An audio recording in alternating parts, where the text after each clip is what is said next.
When you think of animation and special effects, cities like Hollywood, New York, and Orlando, Florida come to mind. Well, we're here in Portland, where an animation and film production company, Sputnik and Motion Media, are using the internet to speed up their communications and ultimately help them compete with large, out-of-state film production companies.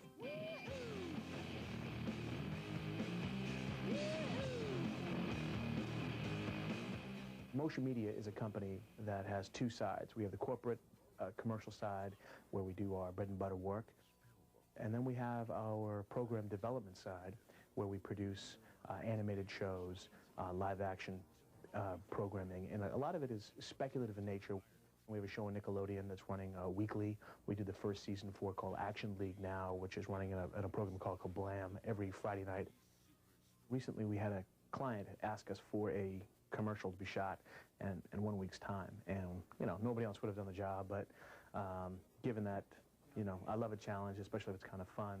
We needed animation, spaceships, lasers, things blowing up, all kinds of crazy things. I used two animation companies. One of them was James LaPlante at Sputnik.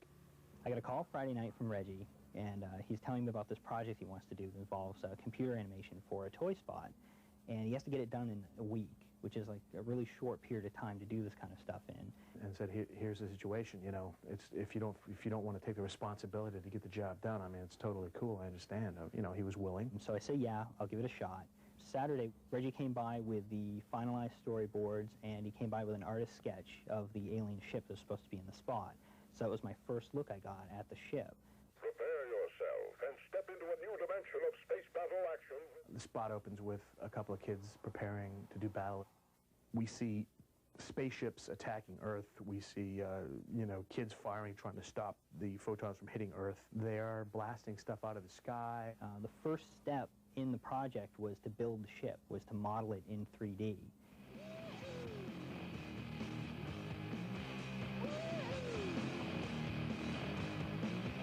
The alien ship is primarily started out as a series of primitives, and a primitive is a basic 3D shape that we start to work with here. In this case, this is a torus, which is kind of like a donut, and I can take that donut shape now and model it with some other shapes.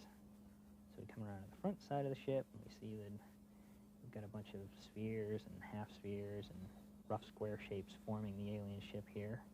And I can go into smooth and highlight mode, and here's our ship with basic flat colors applied to it and some lighting.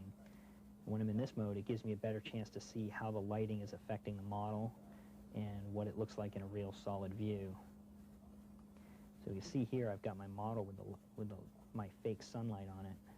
Actually, this is sun coming from the nebula, but if I start to move that light around, I can see how it's really changing the mood of the ship. If I want to have a really dark, ominous-looking ship, I can pull it away. If I want to move some more light in there, I can have it more evenly lit, be able to see more elements of the ship. Once I've got a ship texture map, then I started sending electronic stuff to Reggie. We use the internet for him to, he basically sent me AVI clips, little mini movies, still pictures. So we're constant communication about how the animation was coming along. And that gave him an opportunity to have a first glimpse at what I was working on, and it also gave me an opportunity to get feedback from him, almost instantaneously in some cases.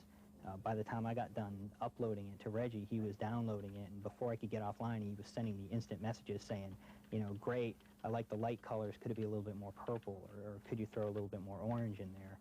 After I've got it modeled and I have it texture mapped, we move into animating the piece. And in this particular scene, I'm animating the explosion sequence where the kids' lasers are now hitting the ship. So one thing I have in here is the camera's moving to change perspective on the ship. And it's kind of hard to see through some of the wireframes here, but there are these lasers that come blasting into the hull, and then I flash a light, and you see parts of the hull start to blow away. Basically, in this particular version, there are no laser blasts hitting the ship.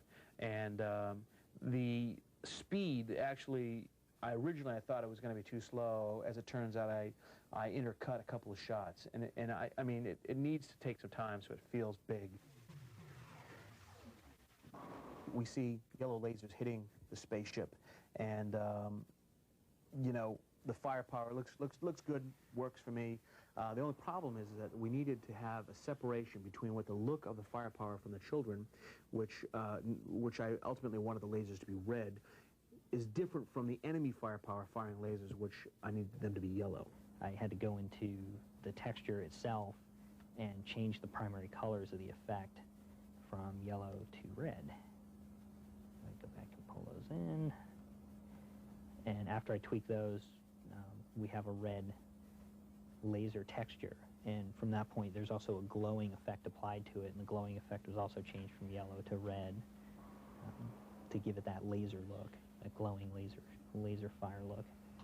The real thing is that we just need to clearly and very simply communicate. We're talking about looking at something for a second and a half.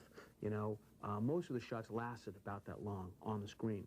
And so for the eye to retain what you've seen and be able to understand it visually, because there's really no audio that says what's going on, it's going to be very, very clear as to what was happening. I had a particular vision on this job, and my company, Motion Media, worked very closely with ImageWorks and Sputnik Animation, James's company, in order to get the job done on time. Using the internet, we were able to communicate 24 hours a day, and the bottom line is we delivered the spot on time, met the client in New York, he made his meetings, and hopefully the toy will sell. The digital revolution is changing many industries, and the animation and film production industry is just one example of how telecommunications is helping Maine businesses compete on both a national and international level. I'm Kim Lipp for eMaine.